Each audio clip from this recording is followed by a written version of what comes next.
नमस्कार, हमारी खास पेशकश आप देख रहे हैं। मैं हूं आपके साथ वर्षा शर्मा। कंगना और उद्धव की लड़ाई जो है वो खत्म होने का नाम नहीं ले रही। किसी का बुलडोजर चला तो किसी की जुबान चल रही है, लेकिन ये सिर्फ झांकी है, क्योंकि असली लड़ाई अभी बाकी है। क्योंकि जिस अंदाज में कंगना उद्धव को ललकार रही हैं और जिस तेवर में उद्धव के बहाने सोनिया गांधी पर निशाना साध रही हैं, उसे देखकर तो यही लगता है कि मामला पूरी तरह सियासी होने वाला है। लेकिन सवाल यह है कि कंगना किसके बलबूते ये जंग लड़ रही हैं।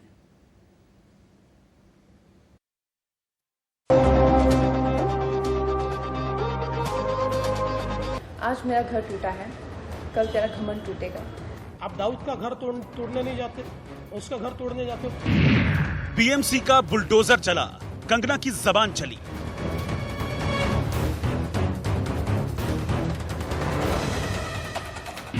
कंगना का घर तोड़ा तो दाऊद का घर क्यों छोड़ा?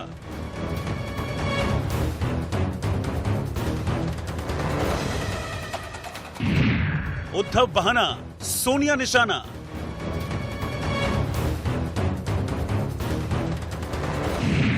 ये सिर्फ झांकी है।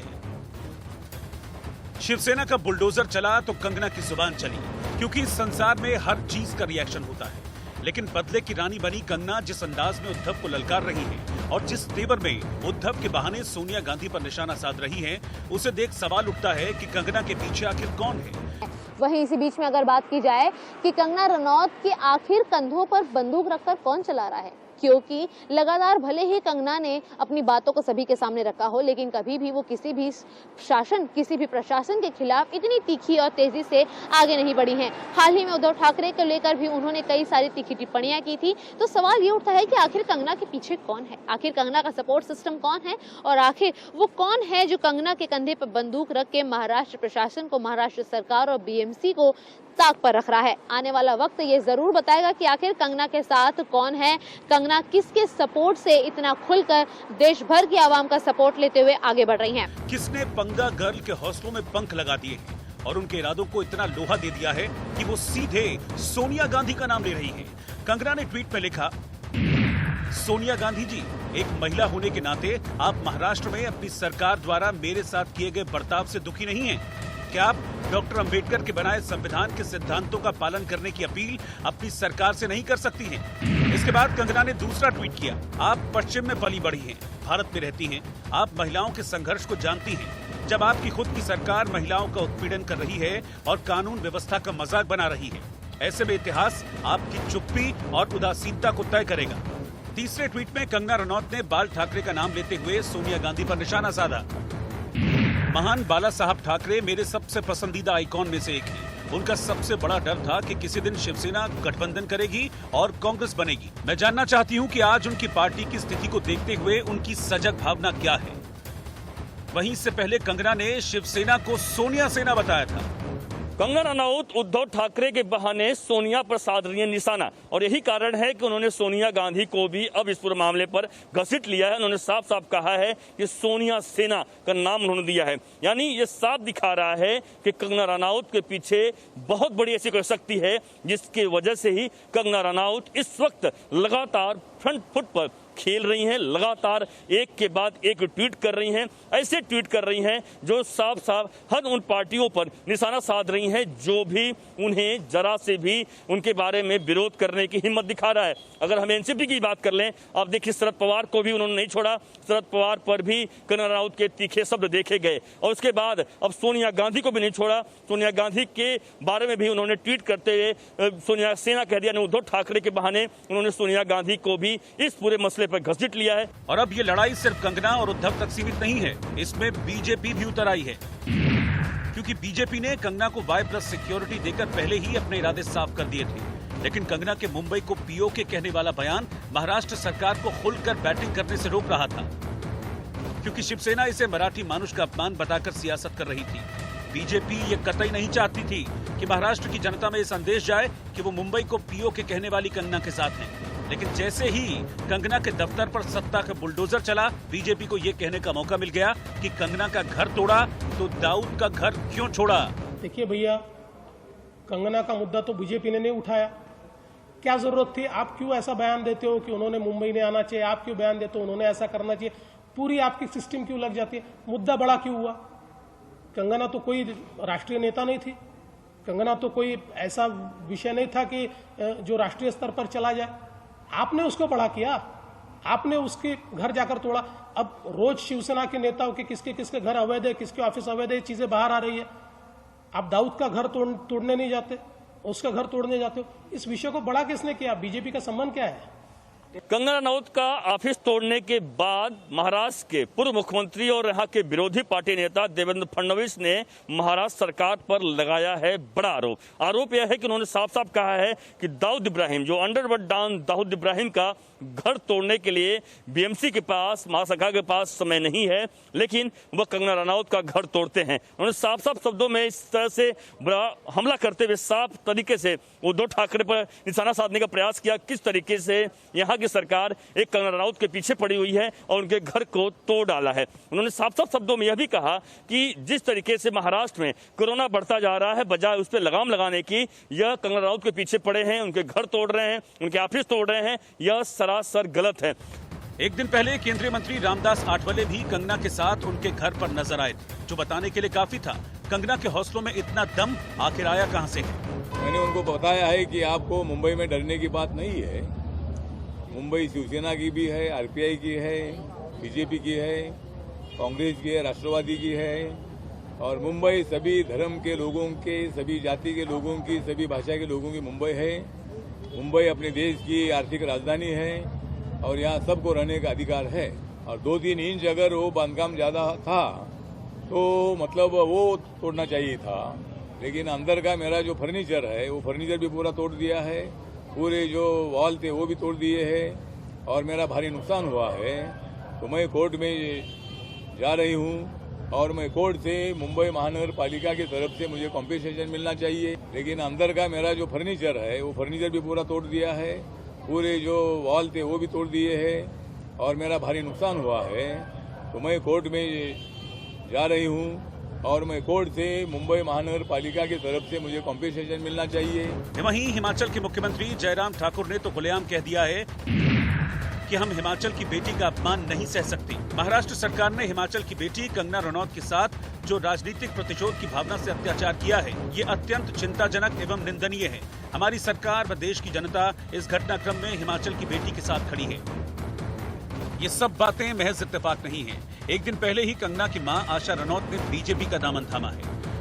हमें वहाँ से सपोर्ट मिली, उनको सबको पता है कि हम शुरू से कांग्रेसी थे, लेकिन फिर भी हमें सपोर्ट मिली किसकी? अमित शाह जी की, जिन्होंने मेरी बेटी को सिक्योरिटी दी। और मोदी जी का मैं बहुत धन्यवाद करती हूँ। मेरी बेटी को सिक्योरिटी नहीं होती तो उसके साथ क्या नहीं होता। मुंबई में जब से कंगना रनौत और महाराष्ट्र प्रशासन के बीच में तनातनी ज्यादा कस गई है, तब से जो देश भर की राजनीति है दो विपक्षों में बढ़ चुकी है। लेकिन इसी बीच में कंगना रनौत की मां यानी कि आशा रनौत ने अब कांग्रेस का दामन छोड़ दिया है और वो बीजेपी में शामिल हो चुकी है।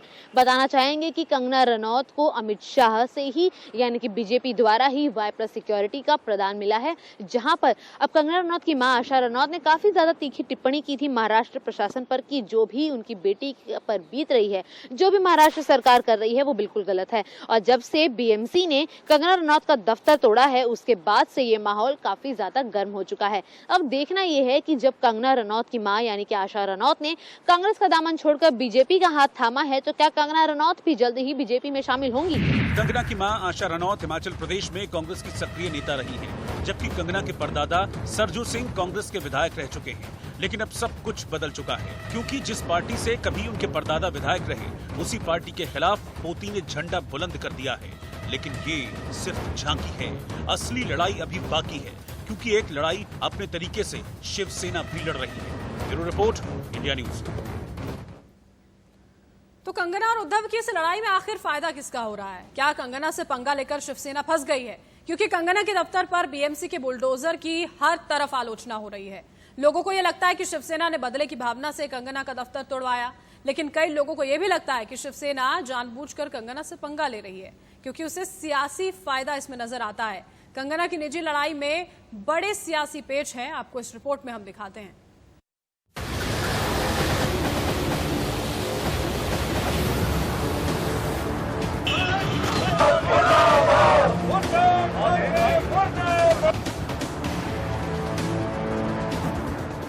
कंगना और संजय राउत के बीच शुरू हुई जबानी जंग ने अब राजनीति का रंग ले लिया है। बड़े मंच पर इस लड़ाई को बीजेपी और शिवसेना आगे बढ़ा रही है। संजय राउत की तरफ से पहले कंगना को गाली देना और फिर बीएमसी से उनके ऑफिस पर बुलडोजर चलवाना। शिवसेना के इस कदम की हर तरफ आलोचना हो रही है। अब सवाल उठने लगा है कि क्या शिवसेना ने जानबूझकर कंगना से पंगा लिया या फिर कंगना से पंगा लेकर उद्धव ठाकरे और उनकी टीम फंस गई है। लेकिन ये सिक्के का सिर्फ एक पहलू है, क्योंकि सिक्के का दूसरा पहलू कहता है कि इस लड़ाई से शिवसेना को कई फायदे नजर आ रहे हैं।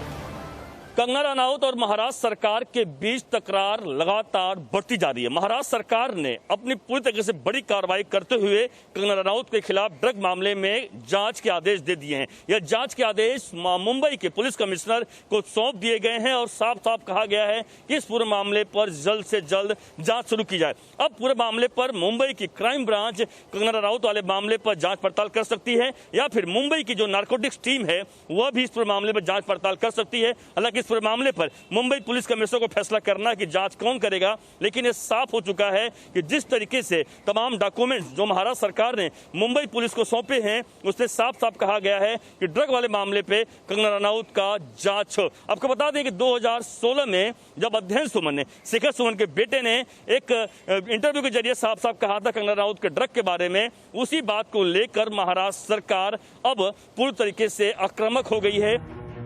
दरअसल सुशांत की मौत के बाद से कंगना मीडिया में लगातार मुखर हैं। वो बॉलीवुड से जुड़े लोगों पर लगातार हमले कर रही हैं, लेकिन 3 सितंबर को अचानक उनके तेवर बदल गए।